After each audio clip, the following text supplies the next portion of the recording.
Colonização do interior do Brasil, professora Andréia. No vídeo anterior, nós estudamos o início do povoamento português aqui no Brasil, que se deu principalmente nessa faixa litorânea, como nós vemos no mapa ao lado, áreas banhadas pelo Oceano Atlântico.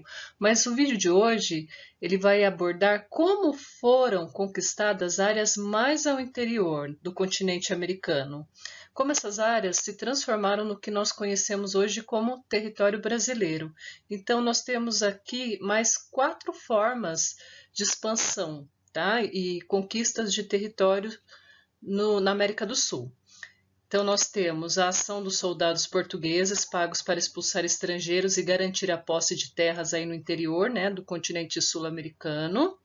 Tivemos também expedições bandeirantes que percorriam o sertão aprisionando indígenas ou procurando metais preciosos. Tivemos ainda a criação de gado que vai adentrar no interior do Brasil à procura de pastagens. E também a atuação das missões jesuítas que fundavam aldeias para catequizar os indígenas e explorar as riquezas do sertão. Então agora nós vamos ver detalhadamente cada uma dessas formas. As expedições militares organizadas pelo governo português tinham a função de ocupar e defender as terras brasileiras de invasores estrangeiros.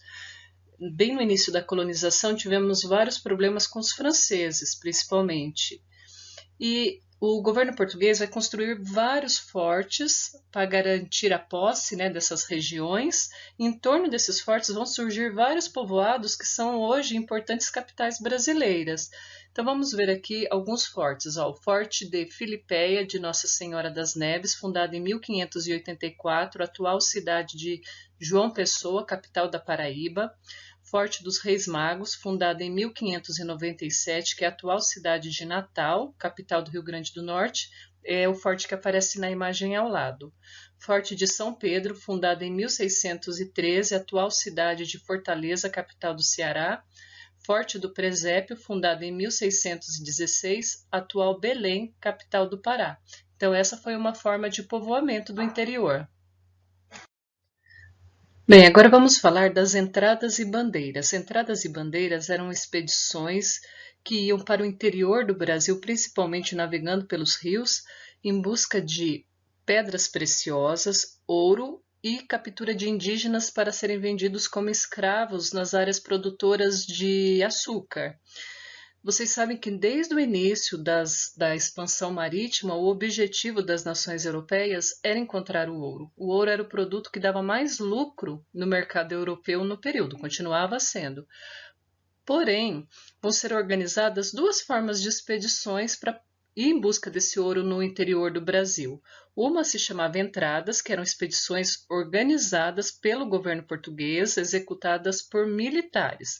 Não vai dar muito certo, não vai dar muito resultado. O que vai dar resultado mesmo nesse sentido de encontrar o ouro são as bandeiras. Também são expedições que vão para o interior do Brasil em busca do mesmo objetivo, porém essas expedições são particulares e elas são realizadas principalmente por paulistas, principalmente de São Paulo, Carapicuíba, Santana de Parnaíba. Boa parte dos bandeirantes eram dessas cidades.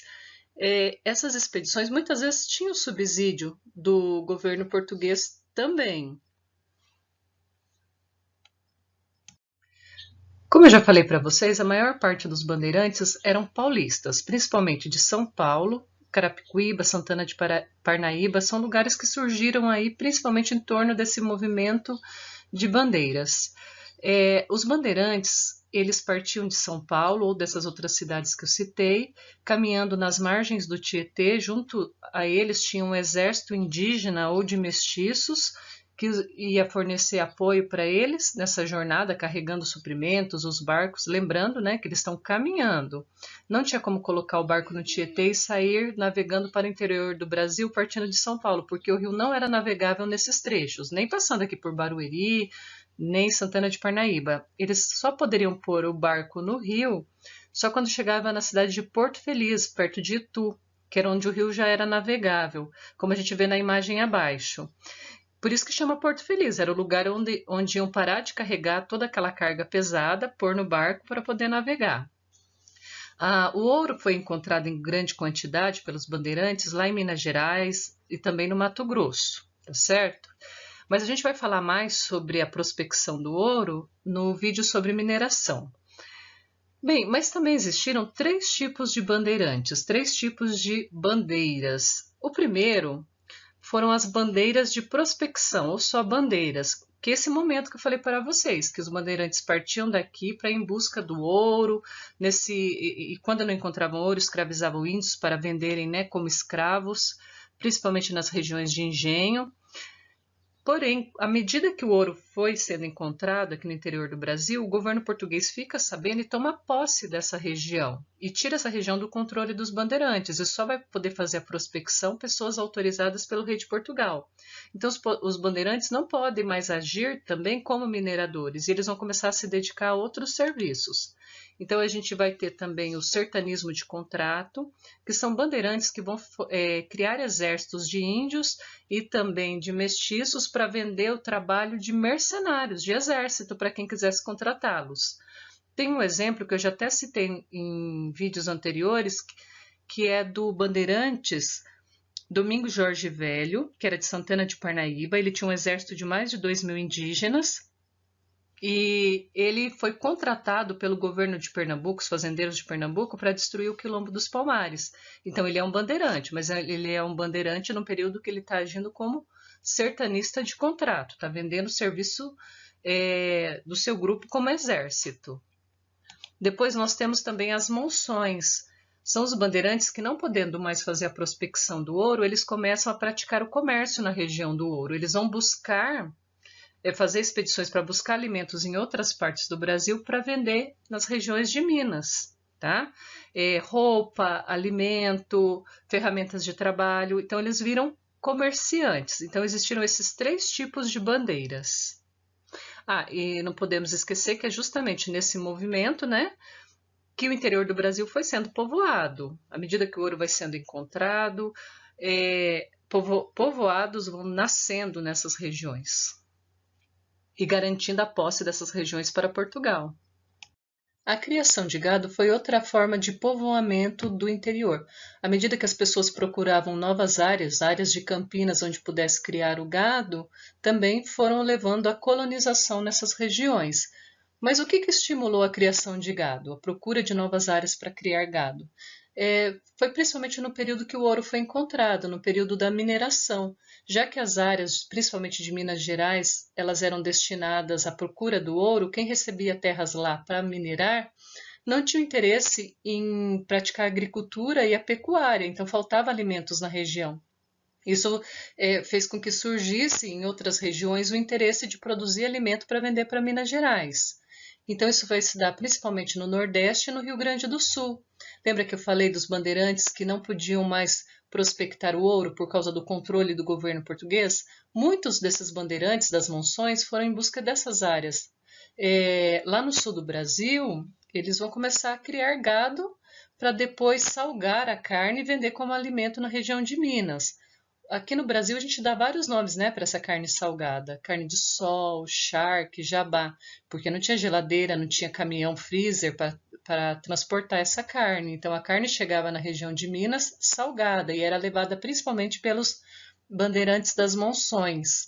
Então, hoje a gente costuma falar, os gaúchos não gostam muito, mas que os gaúchos são paulistas velhos, porque o povoamento do Rio Grande do Sul começa por esses paulistas, por esses bandeirantes das monções que vão para lá com o interesse de achar locais adequados para a criação de gado para abastecer o mercado de Minas Gerais. E assim vão povoando o sul do Brasil, o nordeste do Brasil também. Outro movimento que garantiu a posse de regiões no interior do Brasil foram as missões jesuítas. A Igreja Católica, lá no início do século XVI, ela vai criar uma nova ordem religiosa chamada Companhia de Jesus ou Ordem dos Padres Jesuítas. Por exemplo, o padre Anchieta, que é considerado o fundador de São Paulo, era da Ordem dos Jesuítas. Bem, o que eram as missões jesuítas, afinal? Lá na Europa, né, assim que começam as conquistas marítimas, seja na Ásia, na África e principalmente aqui na América, nesse período histórico, a igreja ela começou a se preocupar em fazer com que essas novas áreas, com as populações que aqui viviam, se tornassem católicas. E para isso precisava evangelizar esses índios. A gente não vai nem aprofundar na discussão em relação ao respeito à cultura indígena, à religião indígena, mas vamos para a parte prática aqui do que ocorreu. Então, esses padres, eles vêm para o Brasil para evangelizar os índios e eles vão formar aldeamentos. Aldeamento é diferente de aldeia. Aldeia é aquela concentração de povos, né, da mesma origem. Aldeamento é um lugar já artificial que você vai unir diferentes povos. Ali vai ter europeus e indígenas de diferentes nações. Como a gente está vendo na primeira imagem, ó, em torno de uma igreja vai se formar todo um povoado e onde a missão principal era evangelização, mas ali também era um aldeamento de subsistência, então eles praticavam agricultura e tudo mais para poderem sobreviver. Barueri, eu citei vários locais aqui, né, em relação às bandeiras. Nós tínhamos bandeirantes de São Paulo, Carapicuíba, Santana de Parnaíba. Barueri já era a terra dos jesuítas desse mesmo período histórico, falando do século XVI, né? Enquanto as outras cidades tinham pessoas que se dedicavam a ir em busca do ouro, Barueri era uma missão jesuíta, que se encontrava em torno ali da igreja da aldeia, onde hoje é a igreja da aldeia. Então, ali se formou uma importante missão jesuíta na região e os padres jesuítas daqui, eles se tornaram meio que protetores de índios perseguidos pelos bandeirantes. Como os bandeirantes perseguiam muitos indígenas na região para escravizar, desde o litoral até aqui.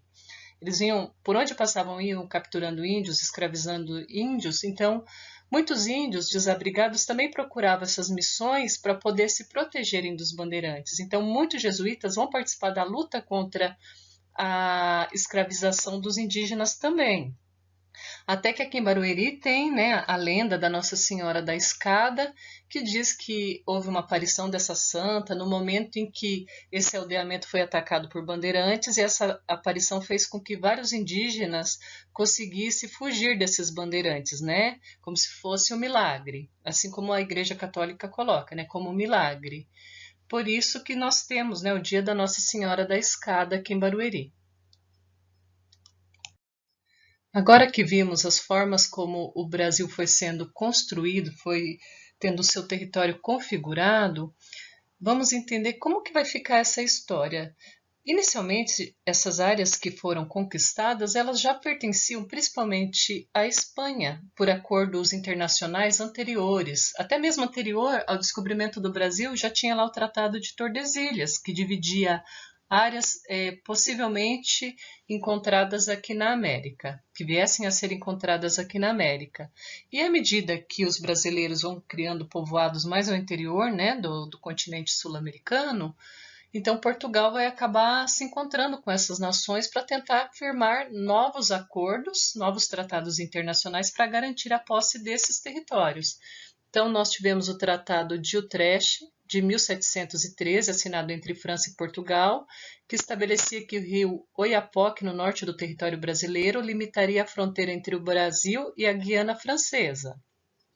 Depois teve o Tratado de Madrid, de 1750, assinado entre Portugal e Espanha, que estabelecia que a colônia do Sacramento, na região sul, pertencia à Espanha. Em troca, Portugal recebeu várias áreas das 7 missões, que são 7 grandes aldeamentos indígenas da nação Guarani e terras do atual Rio Grande do Sul. Depois tivemos o Tratado de Santo Ildefonso, de 1777, assinado entre Portugal e Espanha, onde o povoamento das 7 missões passou para a Espanha. Temos o Tratado de Badajoz, de 1801, assinado entre Portugal e Espanha, e estabeleceu a posse da região das 7 missões para Portugal. Lembrando que o Brasil, da forma que nós conhecemos hoje, tem regiões que só foram anexadas no século XX.